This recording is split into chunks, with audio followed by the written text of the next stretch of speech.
Welcome back to the Physics of Faith podcast. My name is Tim. I'm Tommy. And we are going to be reading Daniel chapter 5. Kind of a new portion here. New timeline. Not the same timeline, but different characters. Yeah. We're seeing some shifts in the kingdom. And actually, it's going to end with a pretty big change. Yeah. But you had hinted at this at the end of the last episode. This is where we get a very famous quote or very famous phrase, which is "the writing is on the wall." And so we're gonna dive into this, and we're going to kind of discuss what happens, what it means. And first thing I'm going to point out here is that we are dealing with a new king. We're not dealing with Nebuchadnezzar. Yeah. But his name is very similar to the name that Nebuchadnezzar gave to Daniel. Yeah, that's why I was super confused when I started reading this. I was like there's Belshazzar and Belteshazzar. Yeah. It's very, very similar. Yeah, so Belshazzar is the new king, is the king that we're discussing here. So keep that in mind as we get started. Yeah, at first I thought, wait, did Daniel become king in this thing? This is a typo? Did they make a typo in there? Right. All right, so let's just jump in. We're going to do chapter 5. We're going to read verses 1 through 4 to start. Belshazzar, the king, held a great feast for 1,000 of his nobles, and he was drinking wine in the presence of the 1,000. While he tasted the wine, Belshazzar gave orders to bring the gold and silver vessels which his father Nebuchadnezzar had taken out of the temple, which was in Jerusalem, so that the king and his nobles, his wives, and his concubines could drink out of them. Then they brought the gold vessels that had been taken out of the temple, the house of God, which was in Jerusalem, and the king and his nobles, his wives, and his concubines drank out of them. They drank the wine and praised the gods of gold and silver, or bronze, iron, wood, and stone. Okay. Interesting introduction to a new guy. Very interesting, right? Yeah. So here's Belshazzar. He's the heir of Nebuchadnezzar. So it says that it refers to Nebuchadnezzar as his father, but Nebuchadnezzar was not Belshazzar's literal father. Now, he would have been a literal grandchild, or is a son in the sense of being an heir of Nebuchadnezzar, but he is not. He is not the direct son of Nebuchadnezzar. It didn't go Nebuchadnezzar had Belshazzar, and then now Belshazzar's in charge. Right. And you can also kind of see, though, from his attitude, Belshazzar really gives off that sense of that noble prince who became king and has no real doesn't care. He's just using he's just taking on the benefits of it and not really doing the job. Yes, I get this very strong visual in my mind of just him kind of laying back on something, leaning back, drinking some wine. It's like, hey, let's bring those gold ones in here. Let's let's not drink out of these crappy ones. Let's need something nice. Yeah. He's enjoying the spoils of a war that he didn't even fight. Yeah. Right? And he takes these as some people say, he acts like he hit a triple when he was born on third. That's I like that. All right, so he's got this great feast and he's doing this, and this is a really blasphemous act, right? Yeah. And think about it, all this time has passed and nobody has misused these things, right? Yeah. These things are trophies, right? It's to say, hey, we defeated the Israelites, right? We defeated I guess it was Judah at that time. Yeah. And we defeated them, and this were their gods' items, and so now we put those in our temples to show that we're better. Yeah. Right. But as we've seen over the last 4 chapters, Nebuchadnezzar keeps getting proven over and over again that the God of Daniel and the God of Israel is greater than any God he's ever known. Right. Right. But what do? They take this out. They take out these holy instruments and these holy,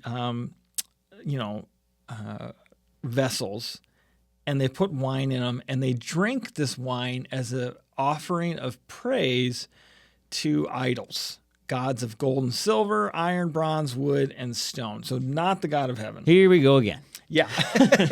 So here we go again, right? And it's I love this too. Like, we keep seeing this when we talk about these kingdoms and of men and these false gods, we keep seeing these minerals and these things that men ascribe value to as being the things that they are praising. Yeah. Right. And again, things that people use to build things, not something that was created. I mean, God created it, yes. Yeah. But they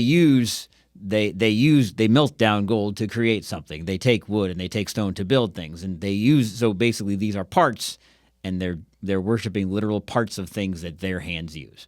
Yeah. All right. So why don't we jump down to verses 5 through 12. Suddenly, the fingers of a human hand emerged and began writing opposite the lampstand on the plaster of the wall of the king's palace. And the king saw the back of the hand that did the writing. Then the king's face became pale and his thoughts alarmed, and his hip joints loosened, and his knees began knocking together. The king called aloud to bring in the sorcerers, the Chaldeans, and the diviners. The king began speaking and said to the wise men of Babylon, "Anyone who can read this inscription and explain its interpretation to me shall be clothed with purple and have a necklace of gold around his neck and have authority as third ruler in the kingdom." Then all the king's wise men came in, but they could not read the inscription or make known its interpretation to the king. Then King Belshazzar was greatly alarmed, his face grew even more pale, and his nobles were perplexed. The queen entered the banquet hall because of the words of the king and his nobles. The queen began to speak and said, "O king, live forever. Do not let your thoughts alarm you or your face be pale. There is a man in your kingdom in whom is a spirit of the holy gods, and in the days of your father, illumination, insight, and wisdom like the wisdom of the gods were found in him. And King Nebuchadnezzar, your father the king, appointed him chief of the soothsayer priests, sorcerers, Chaldeans, and diviners. And this was because an extraordinary spirit, knowledge and insight, interpretation of dreams, explanation of riddles, and solving of difficult problems were found in this Daniel, whom the king named Belteshazzar. Let Daniel now be summoned, and he will declare the interpretation." All right, so pretty quickly after this blasphemy occurs, this hand appears. It looks like a human hand. It says it emerges, which is like out of the ether, out of nothing. Yeah, it just kind of appears and it's floating there. Yeah. And it writes on the wall with its finger, and the king is like behind it. He could see it writing like this, right? And so that is where we get this expression, the writing is on the wall. Right. Right. And now what we attribute, like how we use that expression, will be determined by the interpretation here. Yeah. But the king is terrified. And I love the description because it's like a cartoon where his legs are shaking so bad that his knees are knocking together. Yeah. Right? It's like Scooby-Doo. You did. You see, he runs out, his legs spin already, and he spin together. And Exactly. Now, he doesn't know what is being written and what it says, but regardless, this should terrify anyone who sees it. A big hand comes out of nowhere and starts writing on the wall. I'd be kind of freaked out, too. Even if it put a smiley face up there, you'd be freaked out. This is a big deal. So he surely sees this as not a good omen. Also, keep in mind he's been drinking, so that might be affecting him as well. Yeah. He does realize that he just disrespected the God of Israel, or maybe he does, maybe he doesn't. Mm-hmm. So he calls for the wise men. He does the same thing that Nebuchadnezzar does, is he calls for all of the normal people. He doesn't call for the one who's given actual answers all these years. Yeah. Right? And he promises that he's going to elevate them. And it says he's going to give them the third place in the kingdom. And the reason for this is King Belshazzar is actually the second king. He's in subordination to the first king, Nabonidus. Okay? So this is something we understand about history, but we see like he's like a sub-king under the king, right? Yeah. So the king is off doing kingly things, and he's over here kind of just living in unearned honor. Right. Doing his own thing. While dad's away, the kids will play. Right, exactly. All right. So that's why he is offering the third place. He's going to make him the next greatest person in all the kingdom behind himself. Yeah. Right. So the queen comes in, And now this queen could be either his wife or it could be his mother. So it doesn't determine that for us. I tend to think that this is going to be his mother, right? Because she's aware of Daniel. Yeah. And what Daniel has done. Yep. She's been around. Yeah. And she wants, she kind of comes in like, I'm going to take care of you and we're going to get you the right answers, right? Yeah. So she even respects Daniel by calling him his actual name and indicates that the name that the king gave him was not his name, right? And then says, call Daniel. If we find Daniel, Daniel can figure this out because he has, as Nebuchadnezzar had originally said, he has this Holy Spirit of the gods in him without still understanding or recognizing that it is the spirit of the God that is giving him these answers. Yeah, nobody is getting it except Daniel. Yeah, all the kings, the queen, all the other people, all the other soothsayers and all these people, they're seeing all this stuff and they still don't quite get it. Yeah, absolutely. All right, so then we get to verses 13 through 16. Then Daniel was brought in before the king. The king began speaking and said to Daniel, "Are you that Daniel who is one of the exiles from Judah, whom my father the king brought from Judah? Now I have heard about you that a spirit of the gods is in you, and that illumination, insight, and extraordinary wisdom have been found in you. Just now, the wise men and the sorcerers were brought in before me to read this inscription and make its interpretation known to me. But they could not declare the interpretation of the message. But I personally have heard about you, that you are able to give interpretations and solve difficult problems. Now, if you are able to read the inscription and make its interpretation known to me, you will be clothed with purple and wear a necklace of gold around your neck, and you will be given authority as the third ruler of the kingdom." Right? All right. So I'm going to stop there just for a moment here. So the king brings Daniel in. It's like, look, I heard about you. I know that you've done this before. So do this, and I'm going to give you these rewards. Right? And I think it's interesting. Like when we look at like these wise men, they can't figure it out. Yeah. Right? They can't. None of them can do this. They can't do this by their own conventional means. And they continually tell the king these things can't be done. Right? We keep seeing that over and over. The conventional wisdom, the conventional spiritualism doesn't work. Right? And they even try to bring Daniel's friends to ruin. Yeah. And to no avail. But nobody can understand, as we keep saying, nobody can understand. They keep saying, look, it's God.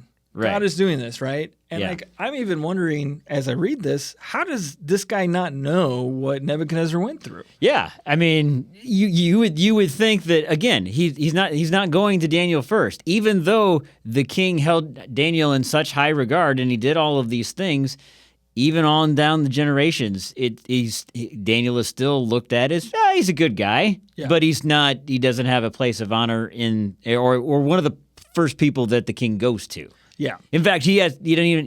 It's obviously the king or the queen explains to him there is a man who does that. So you wonder, is this the first time he's hearing of him, or is she just reminding him? Yeah. Yeah. I think this is a really good point. And so he says, well, I have heard of you. So we don't know if it's like, I just heard of you from the queen. Right. Or did he actually had he actually heard? And I think we're going to get an answer to that here in a minute. But I think like one of the things that really stands out to me about this is you can't really understand what God is doing if you refuse to make God God. Yeah. Right. If you choose not to serve God, you're not going to understand what he's doing. You're not going to understand his word. You're not going to get it because you don't have a relationship with him. Yeah. You're going to continue to try to look at everything he does with your own filter and with your own wisdom, and you're going to continue to be confounded. Yeah. Right? And that's what keeps happening here in Babylon. So let's take a look at what Daniel says. This is verses 17 through 24.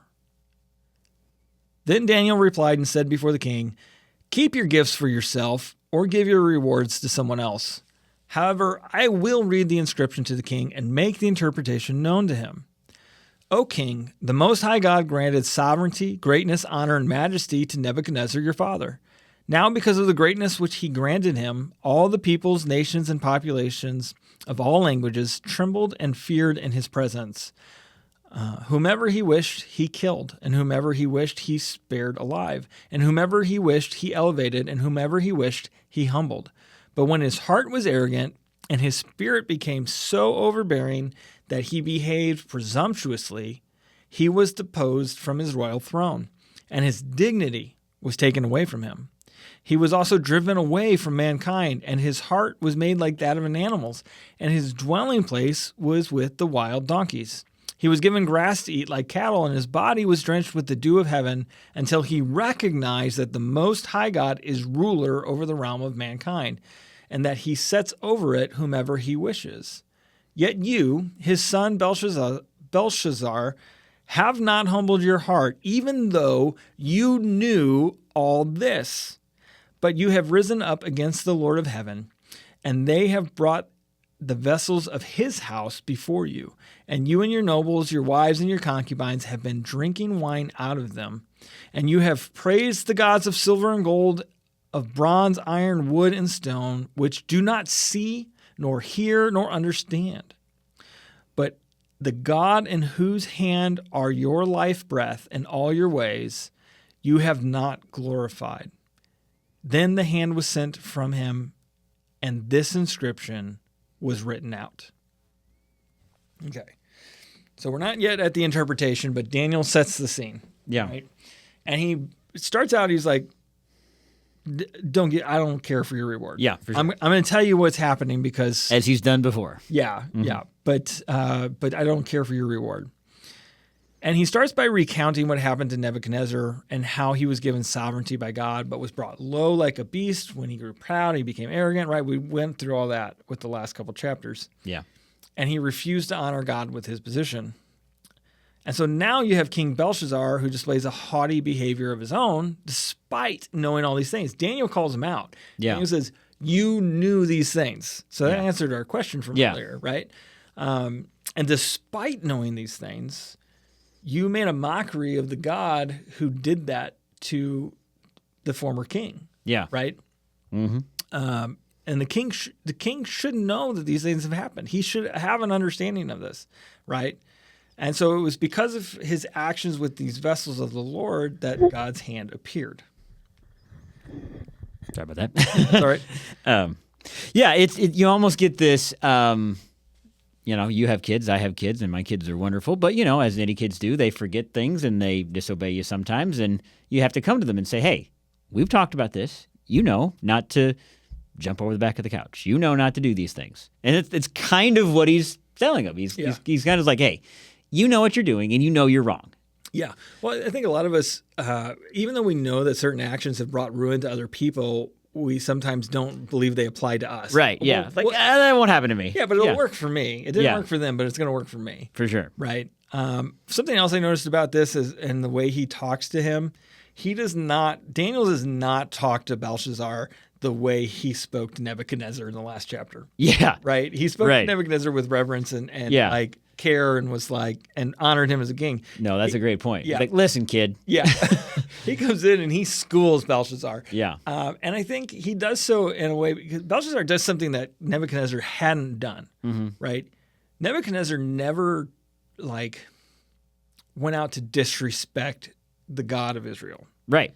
Outside of just praising his own gods or glorifying his own gods or doing his own thing. Yeah. He was arrogant and he was proud. He was all these things, but he never blasphemed. Yeah. Like this. Yeah. Right. This and he didn't have the foreknowledge that Belshazzar has. Yeah. Right. So Belshazzar has already seen all of these great things, but still is going to tread on it and kind of, and I think about the tradition of Christianity today and what we have now. And people say, well, why doesn't God show himself? He did. Yeah. And he gave us a record of that, and people still tread on that. Right. Right. And that's exactly what Belshazzar was doing. And the only thing for that was contempt. Yeah. Right. And Daniel doesn't really hold back. He's like, look, I don't want your rewards. I don't want your stuff. I'm going to tell you, though, because this is what you've done, and so this is what God is doing in return. Yeah. He just doesn't care. Just like your typical arrogant. Well, I mean, he's now. I guess you call obviously he's prince in here. You could call him. He's king in here. You could call him prince, as we know he's the second king, whatever. But yeah, that is a good point that you made. And I just get this picture in my mind of like even King Nebuchadnezzar knew that those were holy things, and he didn't praise the God of Israel, but he respected him, and this is just straight up like, we're gonna destroy this, or we're gonna do these things that even this guy would never did. Going to be openly disrespectful. Yeah. All right, so let's go ahead and hear what Daniel has to say, and we're going to read verses 25 through 31. Now this is the inscription that was written: Mene, Mene, Tekel, Upharsin. This is the interpretation of the message.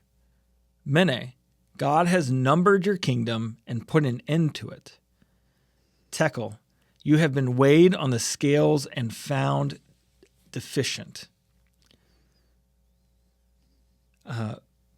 Paris, your kingdom has been divided and given to the Medes and Persians. Okay. Then Belshazzar gave orders, and they clothed Daniel with purple and put a necklace of gold around his neck, and issued a proclamation concerning him that he now had authority as the third ruler of the kingdom. The same night, Belshazzar the Chaldean king was killed. So Darius the Mede received the kingdom at about the age of 62. Mic drop. Mic drop, right? All right. So Daniel reads the inscription, and so the words Mene signifies numeration, as Daniel tells us God had numbered the kingdom, right? He had put a number on basically he said, this kingdom is going to last until this time, and then I'm ending it. Yeah. Right? And then Tekel signified weighing, right? And as Daniel says, like, you've been weighed, you're found wanting. You're not good enough. You still owe. Yeah, you're. Which this is another expression we get. You've been weighed and found wanting. Yeah, yeah. And then the last bit of Harson signifies division, and Daniel tells us this: your kingdom has been divided and given to the Medes and the Persians. Mm-hmm. As we talked about before with the statue, that silver bit was the Medo-Persian kingdom, right? Mm-hmm. So it's going to be divided and handed over. Now, despite being given bad news, and despite Daniel saying, I don't want your reward, he still awards Daniel to be the third king, basically. Yeah. And then we find out maybe what the first king was doing, because apparently they're at war. Yeah. Because that same night, Belshazzar the Chaldean king was killed. Yeah. And Darius the Mede received the kingdom at about the age of 62. You made in the last chapter, you made a mention about Nebuchadnezzar walking on the roof and talked about David. Yeah. Similar thing. David did that during a time in which the kings are supposed to be at war. Yeah. And this is the same thing. He should be out defending his kingdom. Instead, he's getting drunk. Right. Using these vessels from Judah. Yep, absolutely. Right. So when we look at this, history suggests that the Persian king Cyrus marched on Babylon. He diverted the flow of the Euphrates River, which allowed his army to march through the river and under the river gates to the city. And there, the Bronze Gate was left unlocked, and there was no explanation for this. There was no this was like all kind of like sudden, and they weren't really realizing it. Not something that doesn't normally happen on Earth. Something maybe almost done by somebody else, not on Earth, but maybe godlike. Yeah, maybe you never know. Yeah, maybe. Right, and so they march in and win, and it's virtually bloodless. Obviously, they killed the king. Yeah, you kind of have to. Yeah. But this victory of Cyrus was actually prophesied by Isaiah in Isaiah 44 and 45, and also by Jeremiah in Jeremiah 51, verses 57 through 58. Mm-hmm. So this was all prophesied, and this happens. Yeah. And interesting enough, we're going to find out in the next chapter, Daniel doesn't die in this new takeover, but the Babylonian Empire ends, and now begins the reign of the Medo-Persians, right? Yeah. And then what happens is so Cyrus is the one who marches on Babylon and takes everything. He has a sub-king named Darius. He has a different name in history, but the city is given to Darius the Mede. Mm-hmm. So you have, I think, Cyrus the Persian, Darius the Mede, right? So here's our... Yeah, Medes and Persians. Medos and Persians, yeah. Right. And so the city is given to Darius, and that is the end of this chapter. There you go. There you go. Yeah, I mean, I don't have a whole lot to add. I think you summed it up really well there. It's very very sudden. Yeah. It's like, that's why we call it writing on the wall, because it's the same day. Yes. Yeah, absolutely. I think it's also interesting. We heard a lot about, Daniel brought it up here, about Nebuchadnezzar and God raising up Nebuchadnezzar and letting him do all these things and kind of be this king of kings. Yeah. The second Nebuchadnezzar is gone, everything goes down. Right. Because none of these are really appointed for this time. Yeah. Right. And God says, look, you're not really fit for this. I've numbered your days. We're going to move on to something else. Well, and when you think back into other parts of the Bible, you read back in Kings, it's like verse after chapter after chapter, this person was king, and he did good in the eyes of God, and he ruled for however many years. And then this guy was king, and he did good in the eyes of God, and he was king for this long. And this guy was king for however long. Or no, this guy dishonored God and did evil in the eyes of the Lord, and God took him out and gave it to whatever. Right. It's just a continuation of that. Obviously, it's a different kingdom, we'll say. Not in Israel, but obviously the same space. Yeah. Well, God is the God of all nations, right? Yeah, and so and that's like kind of the point of the book of Daniel. Right. Exactly. Yeah. All right. Well, is there anything else we want to discuss? I don't think so, no. Okay. Well, that is Daniel chapter 5. When we come back, we'll be on to Daniel chapter 6, and we look forward to it.